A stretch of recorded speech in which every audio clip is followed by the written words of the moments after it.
जय हिंद। आज हम पढ़ेंगे ईसीजी के बारे में। देखिए, इसके पहले वाले वीडियो में मैंने आपको हार्ट के बारे में कंप्लीटली बता दिया था। देखिए, ऐसा एक ग्राफ रिप्रेजेंट होता है जिसको हम बोलते हैं PQRST। PQRST ग्राफ, ठीक है, PQRST ग्राफ, ठीक है। देखिए, ईसीजी का फुल फॉर्म होता है इलेक्ट्रोकार्डियोग्राफिक, ठीक है। इसका एक बार लिख देता हूं मैं, इलेक्ट्रोकार्डियोग्राफी, ठीक है। ये शो करता है, ठीक है। देखिए, हमने आपको बताया था कि जो हमारा हृदय है यानी दिल है, दिल में ब्लड दाहिने लिंब में आता है सबसे पहले, ठीक है। तो उसी को रिप्रेजेंट करते हैं पी से। अगर पी ज्यादा बढ़ गया तो भी दिक्कत है और कम हो गया तो भी दिक्कत है, ठीक है। और जो QRS है, जो QRS ये है, वो हार्ट कैसे धड़कता है, हार्ट जो धड़कता है उस कार्य को रिप्रेजेंट करते हैं QRS। दिल के धड़कने के कार्य को दर्शाते हैं, इसीलिए इनको कहते हैं QRS कॉम्प्लेक्स भी कहा जाता है इनको। इसलिए इनको क्या कहा जाता है? QRS कॉम्प्लेक्स, ठीक है। क्योंकि ये Q है, R है और S है, वो हार्ट के धड़कने के जो कैसे धड़कता है इस फंक्शन को क्या करते हैं? रिप्रेजेंट करते हैं। तो इसीलिए कहा जाता है इनको QRS। अगर R ज्यादा बढ़ गया तो हार्ट जल्दी जल्दी धड़केगा, ठीक है। अगर R कम हो गया तो हार्ट एकदम धड़कना ही कम कर देगा, ठीक है। तो अगर R बढ़ेगा, जैसे R वाला जो ग्राफ बढ़ेगा तो हार्ट क्या करेगा? जल्दी धड़केगा, एकदम जल्दी धड़केगा, तो बहुत दिक्कत है। और कम हो गया तो भी दिक्कत है, ठीक है। तो ये होता है इलेक्ट्रोकार्डियो। आपने देखा होगा कि पेशेंट के यहाँ पे लगा है, ठीक है, देख सकते हैं आप, ठीक है। तो 1 2 3 4 5 6, ठीक है, ऐसे चेस्ट में लगा है ना, ये पॉइंट से ये यहाँ पे लगा है, यहाँ इस इमेज में देख सकते हैं आप, यहाँ पे लगा है, यहाँ पे लगा है, यहाँ पे लगा है, यहाँ पे लगा है। तो वैसे ही अलग अलग लीड्स लगाई जाती है। कितने लीड्स लगाई जाती है? 12 लीड्स लगाई जाती है, ठीक है, 12 शरीर में इसको देखने के लिए। जैसे एक यहाँ पे देखिए, यहाँ पे लगा है, यहाँ पे लगा है, 3 4 5 6 12 अलग अलग जगह शरीर में लीड्स लगाई जाती है, जैसा कि आप इसमें देख सकते हो, ठीक है, इसी ग्राफ को देखने के लिए, ठीक है। आगे हम इस ग्राफ को बनाने में क्या है, तो देखिए मैं आपको इस ग्राफ को ड्रा करके दिखाता हूं, ठीक है।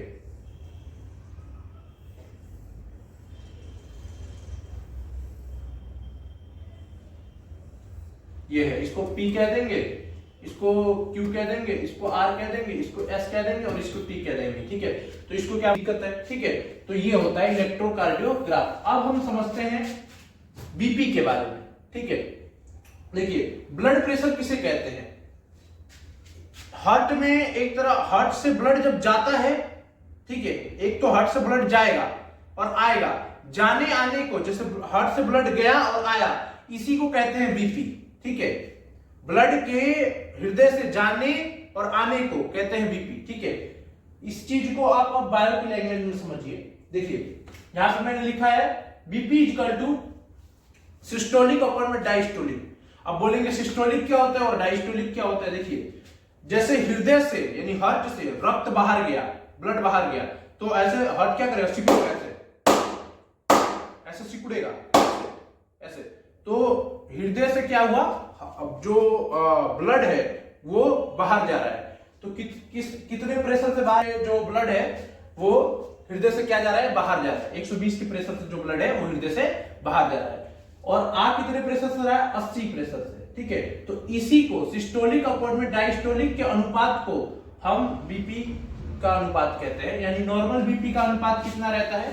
तो नॉर्मल बीपी का अनुपात कितना रहेगा? देखिए कितना है, 120 बट्टे में 80, ठीक है, 120 अपॉन में 80, ठीक है। अब हाई बीपी हाई हो गया तो कितना रहेगा? ठीक है, 150 अपॉन में 100, ठीक है। लो बीपी 100 अपॉन में 60, ठीक है। देखिए, जब हाई बीपी होता है तो इसको हाइपरटेंशन कहते हैं, लो बीपी होता है तो इसको हाइपोटेंशन कहते हैं, ठीक है।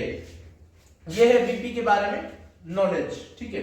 अब देखिए, जो बीपी को नापा जाता है वो कैसे नापा जाता है? यहां पे देखिए, यहां पे एक मशीन लगा लिया जाता है, ठीक है, और उस मशीन को पे 200 तक भरा जाता है, ऐसे 200 तक भरा जाएगा, ठीक है। उसके बाद आला लगा लिया जाएगा, ठीक है, 200 तक भर के उसके बाद जब उसको हवा को खोला जाएगा तो टिक टिक टिक की आवाज आएगी, टिक टिक टिक। तो जब टिक टिक टिक की आवाज आ रही है, आप देखिए ऐसे रहेगा, ऐसे करके ऐसे ऐसे यहाँ पे कुछ एक वो छोटा सा होता है, देखिए ऐसे गोल सा पाइप था, ठीक है।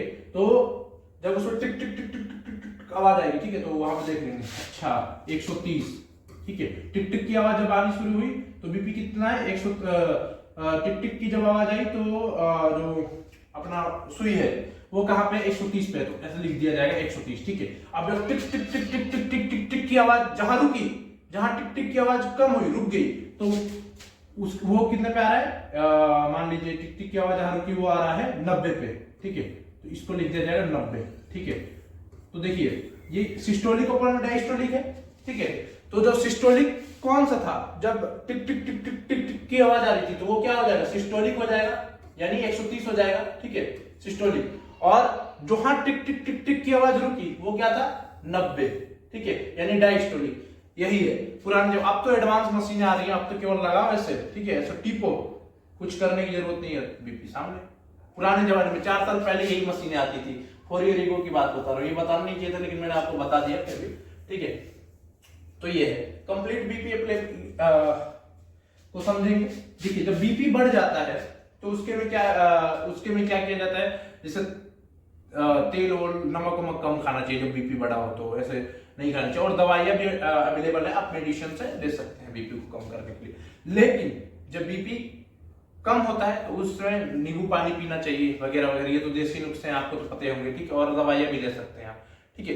देखिए जब बीपी लो होगा ना तो आपको कुछ करने का मन ही नहीं करेगा, एकदम चक्कर आ जाएगा, ठीक है, कहेंगे पढ़ने का भी मन नहीं करेगा जब आपका बीपी लो होगा। तो ऐसे बच्चों में बीपी हाई ही रहता है, ठीक है। जैसे मेरा है तो जैसे आपका है तो 130 रहेगा आपके करीब में, 130 बट्टे में 90 रहेगा, या ये हाई ही रहता है, क्योंकि आप लोगों को सीखने की इच्छा भी ज्यादा रहती है, तो बीपी हम यंग में थोड़ा हाई रहता है, ठीक है। बाकी जब बीपी लो होगा तो चक्कर वक्कर की प्रॉब्लम में आएंगे, ठीक, इसलिए फिट रहिए, ठीक। अब एक घर का जुगाड़ बताते हैं। अगर आपका बीपी ज्यादा हाई है तो आप अपने साली को फोन लगाइए और बात कर लीजिए, आपका बीपी लो हो जाएगा। अगर आपका बीपी लो है तो आप अपने घरवाली से बात कर लीजिए, यकीन मानिए आपका बीपी हाई हो जाएगा। जस्ट जो, जय हिंद। नेक्स्ट टॉपिक पे चर्चा करेंगे। जय हिंद, जय भारत माता।